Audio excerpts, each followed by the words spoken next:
Hi, Ian. Welcome to Steering Marinas, and thank you for joining us on this video chat here. The reason I do these video chats every now and then is because I want the mariners who are out there to benefit from the knowledge of experienced mariners or fellow mariners like yourself. And that is why I started this channel as well. So today I would like you to share your experience with us, your professional experience, and also give out some career advice and advice regarding studies, academic studies that seafarers engage in or they want to engage in future. So thank you for joining us, Ian. Welcome to the channel. And my first question to you would be, can you talk a little bit about the kind of ships you have been sailing on, how long you have been sailing on, and what has your role been on that ship? I work for a company which is based in the northwest of Western Australia, in the offshore oil and gas industry. I am an integrated rating on board the vessel. The company I work for has a number of vessels that come under kind of the offshore umbrella, from dive support vessels to anchor handlers to platform support vessels. The vessel that I finished up on, that I had been sailing on for the last number of years, was an offshore supply vessel, which supported oil rigs and FPSOs. So we do cargo runs for them, give them oil, give them water, basically whatever they wanted. And what is your role as an integrated rating? So many people will not be very familiar with this term, maybe outside Australia. So integrated rating is also known as IR. So what is your role as an IR? Are you belonging to a particular department, or do you work with both departments? Can you elaborate a little bit on that, please? I guess predominantly it's kind of an all-rounder, but it comes, I guess, more specifically under the deck side of things. Right. Generally, the supply vessels have quite small crew, so 3 to 4 IRs, 3 officers, and then 3 engineers.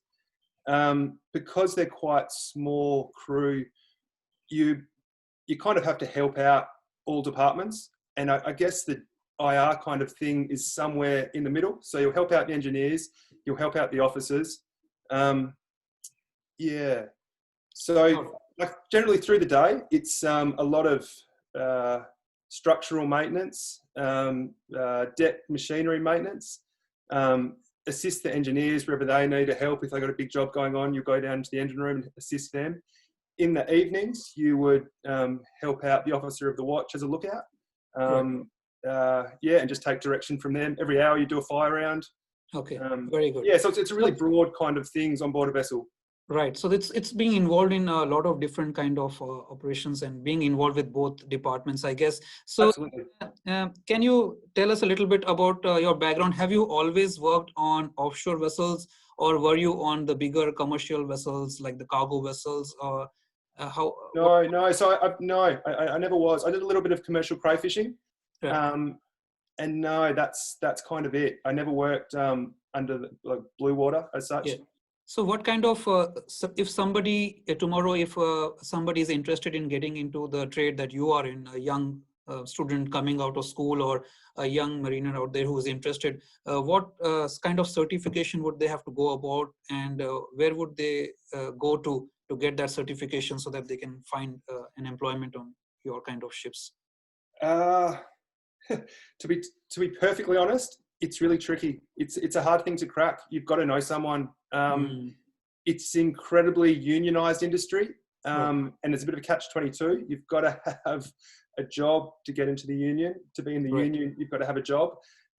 So it's quite tricky. I was fortunate that I knew people, and that's how I got my foot in the door. And if somebody wants to get into certification, do you advise them getting the certification and then applying for jobs and doing it at the same time, or should? Yeah, I do. I absolutely. I think I think that's a good way to do it. And where can they go and get that certification from? So if somebody wants to start, where should they start from in terms of certification? So within Australia? Within Australia, yes. So there's 3 organisations or institutes which do the courses. There's one in Western Australia at Challenger. There's Tasmania, AMC, and then New South Wales, there's Newcastle. They're the 3 major ones. All right. And Ian, you have been sailing for a number of years. I know that you've got a lot of sea time. If I'm not wrong, you've been sailing for how many years has it been? Have you been sailing for? 10 plus. Yeah. 10 plus years. Yeah. And now you have decided to make this bold and brave move, and you to the dark side. Engage in academic studies and getting your second mate's certificate of competency. So can you tell us a little bit about that? Why did you decide to do that after all these years? Why didn't you go for it earlier? And a little bit about that and what made you do it? To be honest, initially I wanted to probably be part of the bridge crew first, and there were no opportunities. So I got offered as a deck position.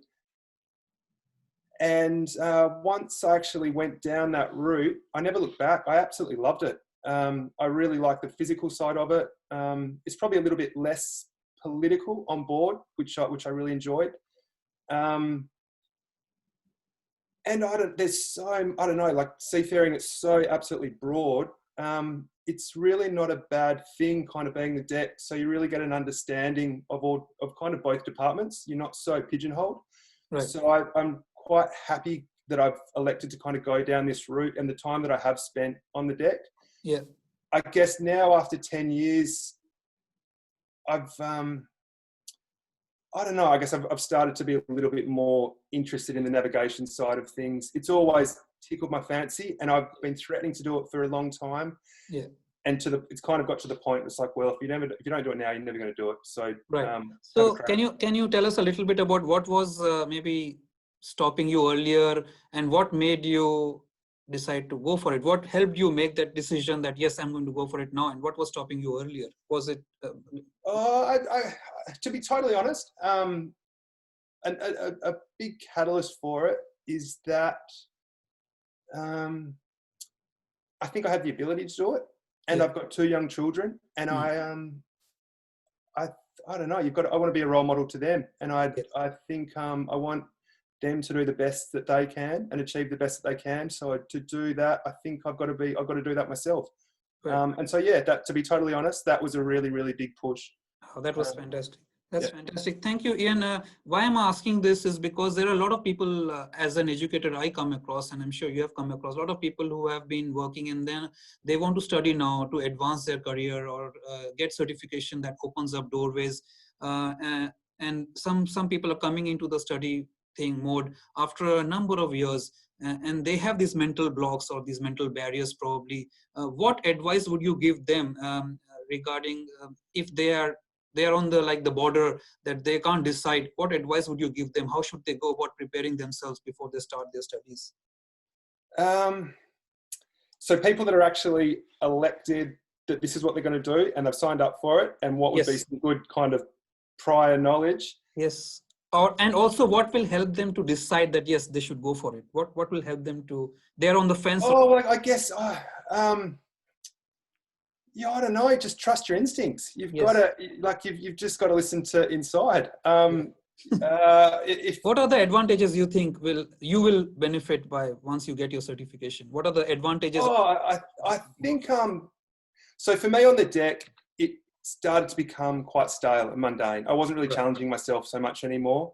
Right. Where I feel now, actually being an officer, there's going to be far more challenges, and I'm a little bit nervous about doing it. And I guess that's a good thing. That's that's good for yourself to throw yourself a bit in the deep end. Right. And what advice would you give people coming back to studies after a long time, and how should they prepare before they?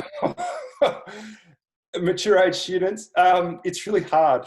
Yes, it's you probably take it a little bit more seriously, which is a good thing.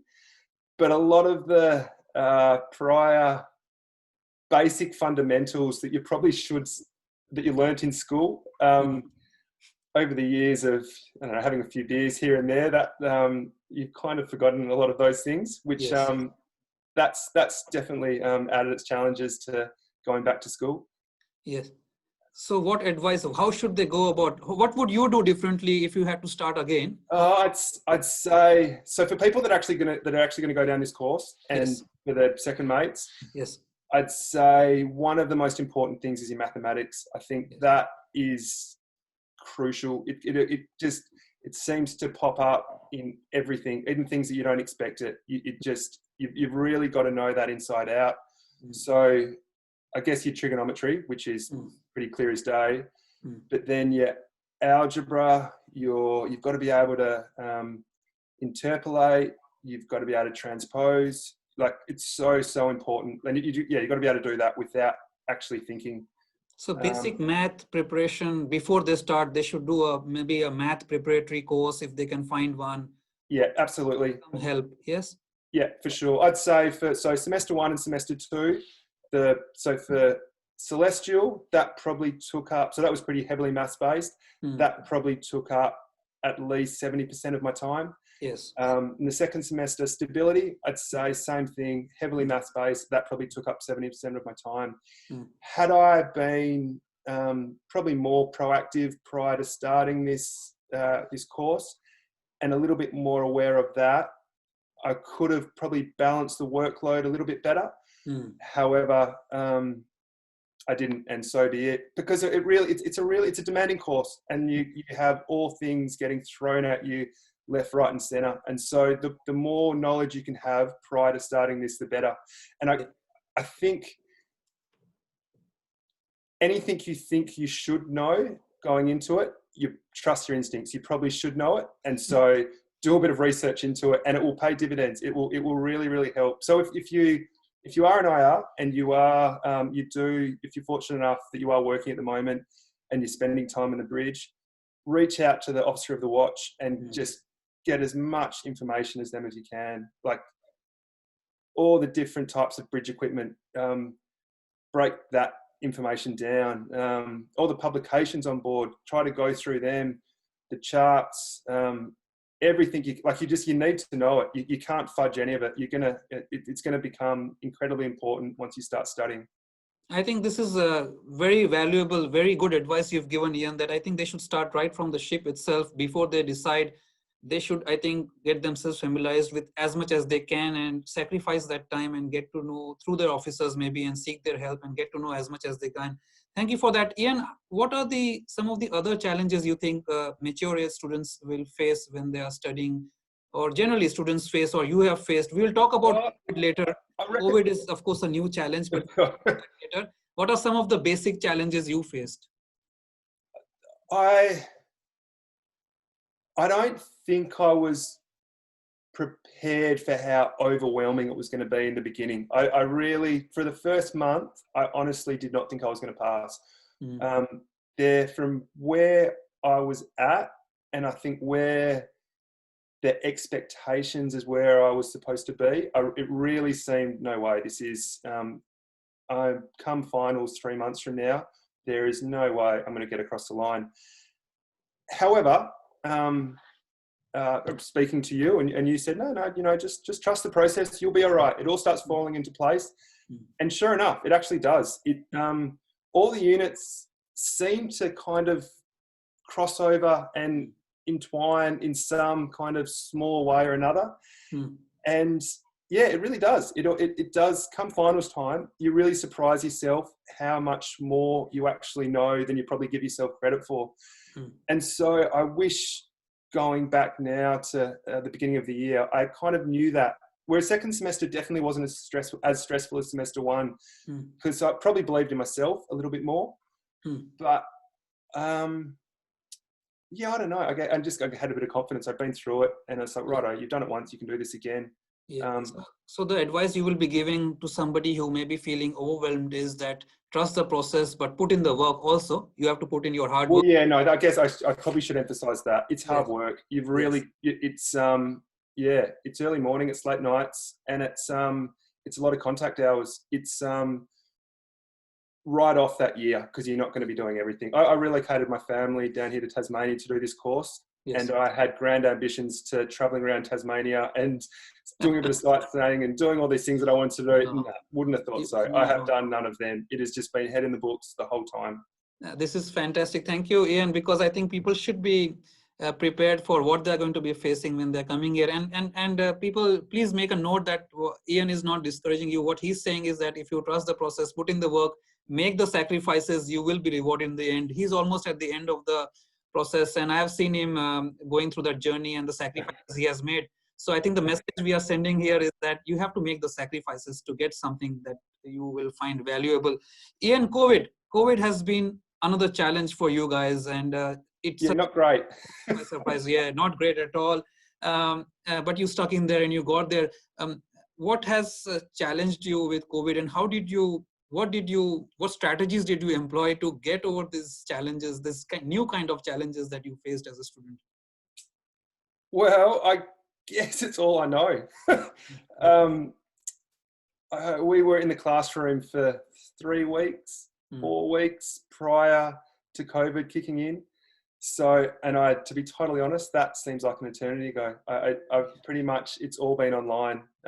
We've done a few short courses in the classroom, but basically it's all been online, and it's horrible. It's a real shame. It hasn't been great. I know it's been really tricky for the lecturers as well, but it